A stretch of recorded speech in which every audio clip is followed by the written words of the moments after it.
This is section 9.2b, arithmetic sequences. The sum of a finite arithmetic sequence with n terms is given by the following formula.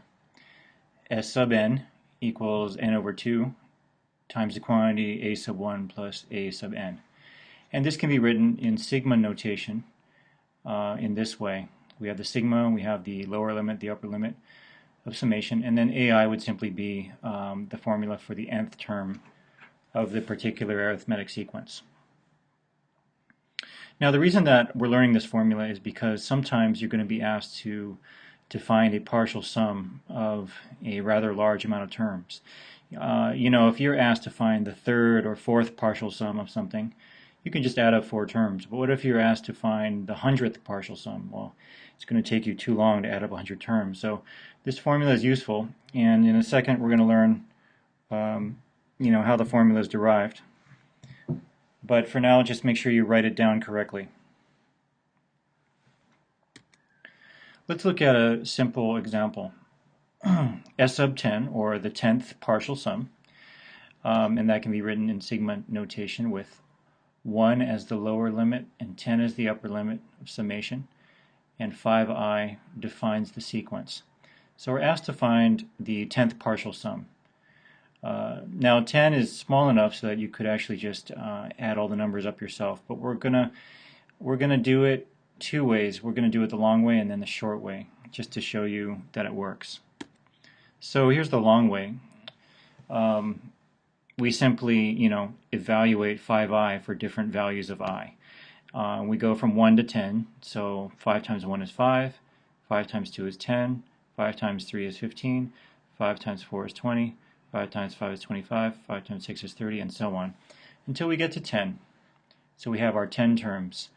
And you can obviously do this on your calculator. But let's see if there might be a shorter way to do it. Alright, I have 10 terms, so my n is 10. My first term is 5, so a sub 1 is 5.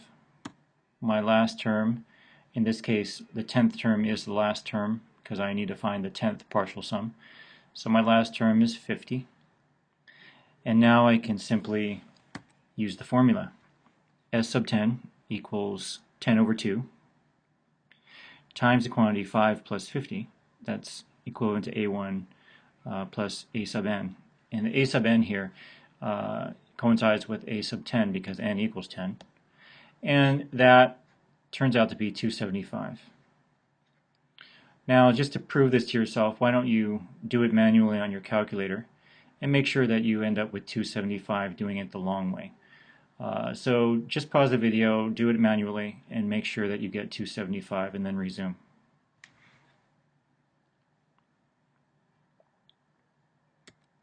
Now let's examine why it works. And this is an interesting formula. It's called Gauss's formula of summation. And it was discovered by the mathematician Friedrich Gauss.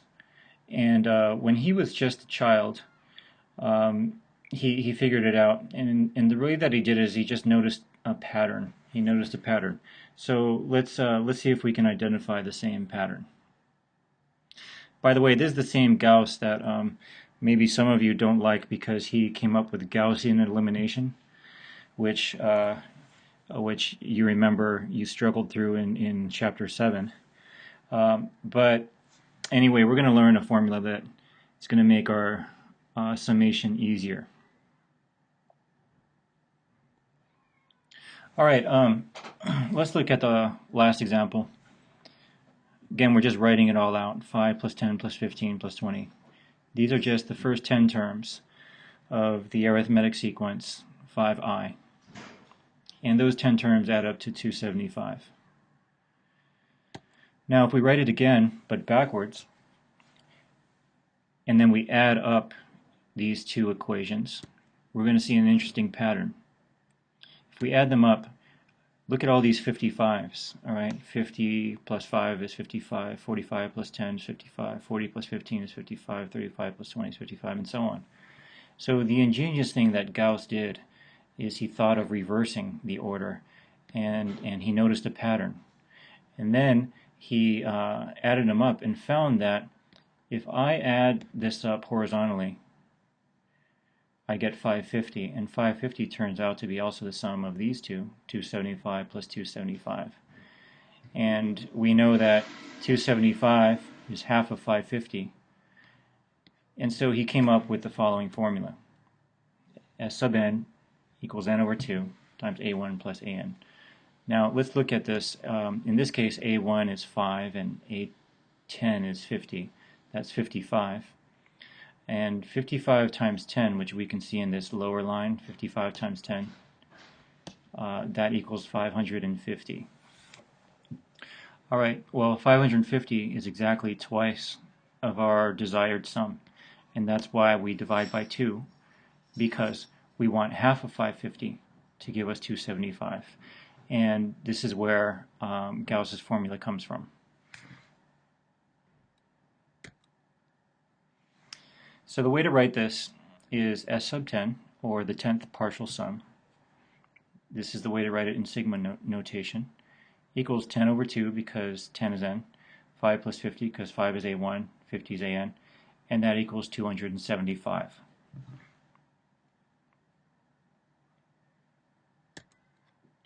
The sum of the first n terms of an infinite sequence is called the nth partial sum. And I've used that term before in a previous section. But, you know, repetition's the mother of learning, so the more you hear it, the better. This is the nth partial sum. Let's try to do this example. Find the 50th partial sum of the arithmetic sequence. -6, -2, 2, 6. So I'd like you to pause the video, try to do this on your own, and then resume if you get stuck or when you get the answer.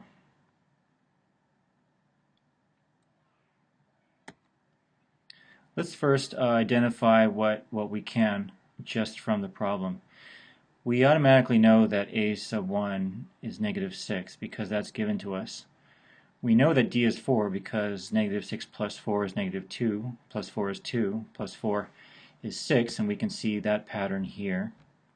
And then we've learned before that to find c, you just go a1 minus d. We have those, and -6 minus 4 is -10. So we already have our formula for the nth term, and that formula for the nth term is 4n minus 10. 4n minus 10. All right, why did we need to find the formula for the nth term? Because that's the only way I can use this formula, because I need to know what a sub n is. And a sub n is the last term for this nth partial sum. And so now that I have the formula for the nth term, which is 4n minus 10, I can find the 50th partial sum, or rather, I'm sorry, the 50th term. I'm finding that first. I'm finding the 50th term, and that equals 4 times 50 minus 10, and that's 190. So I have the first term, -6. I've got the last term, in this case the 50th term, 190. And now I can apply the formula. So S sub 50, or the 50th partial sum, equals 50 over 2, n over 2, times a sub 1, -6, plus a sub n, a sub 50 in this case, and that's 190, and that equals 4,600. 4,600.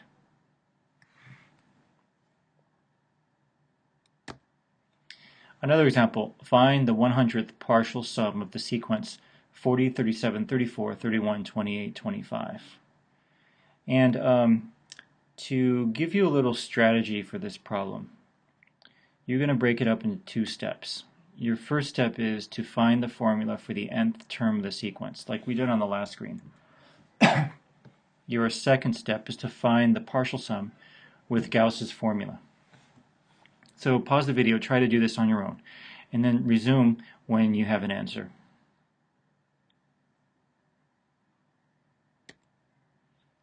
All right, let's go through the first step in this strategy. We write down what we just can get out of the problem, what we can read from the problem. So we know that a sub 1 is 40 because the first term is 40. So I got that. I know that D is negative 3 because the common difference is minus 3. 40 minus 3 is 37, minus 3 is 34, minus 3 is 31, minus 3 is 28, and so on. And then I know that C equals A1 minus D, so I just use my A1 and D here and I get 43. And so my formula for the nth term of the sequence is A sub n equals negative 3n plus 43. Now moving on to the second step. In the second step, I'm going to use Gauss's formula. But first, of course, I need to find what that last term is, because that is necessary for Gauss's formula. And the last term, in this case, the last term is the 100th term.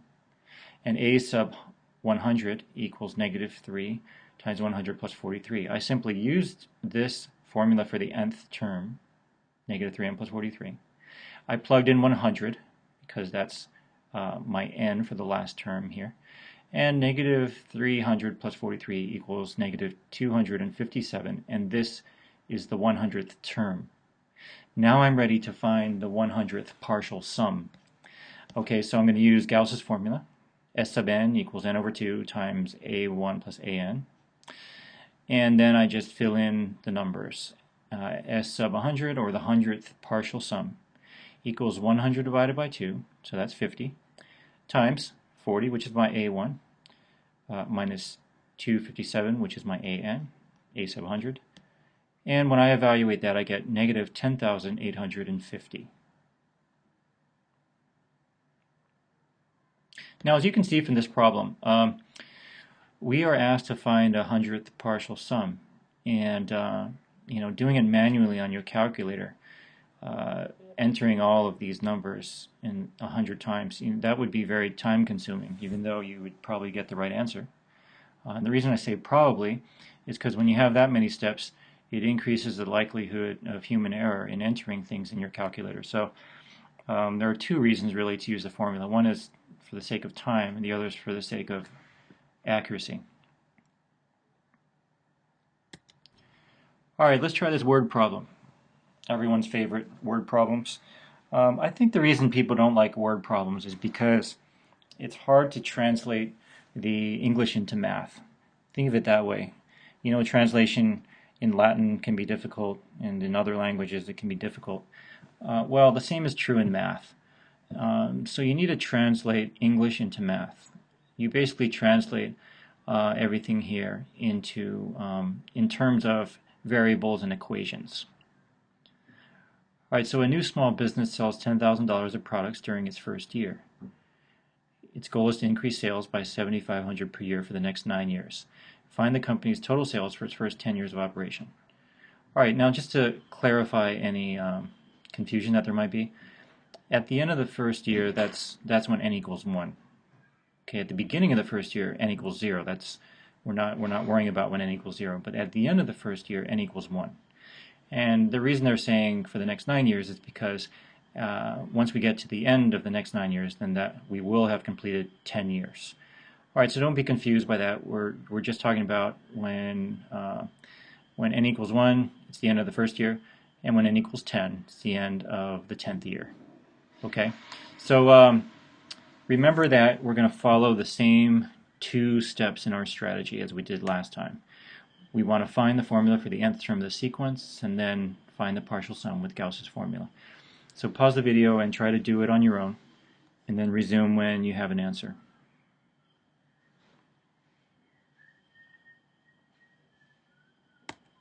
Alright, walking through the first step in the strategy, we know that a sub 1 is 10,000, and that's because the problem gives it to us. So a sub 1 is 10,000, which is the amount of sales at the end of the first year.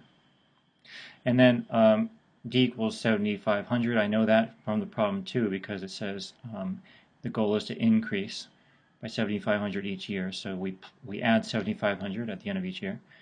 And then I know that C equals A1 minus D, as we've seen before. And 10,000 minus 7,500 is 2,500. And therefore I have my formula for the nth term of the sequence, 7,500n plus 2,500. All right, now walking through the second step of our strategy. I know that I want to find the 10th partial sum because it asked me for the amount after the first 10 years of operation. All right, so to find the 10th partial sum, I need to know the 10th term in order to apply Gauss's formula. And so the 10th term, or a sub 10, 7,500 times 10, I'm using 10 for n here in this formula, plus 2,500, and that equals 77,500. So that's my a sub 10, my 10th term. Now I can apply Gauss's formula, S sub n equals n over 2 times a sub 1 plus a sub n.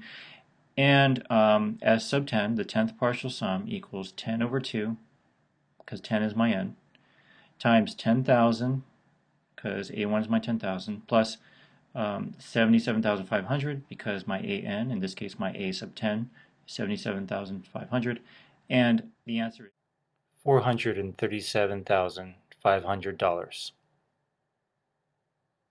Here's the classwork, page 660, and write these problems down. And we'll see you in class.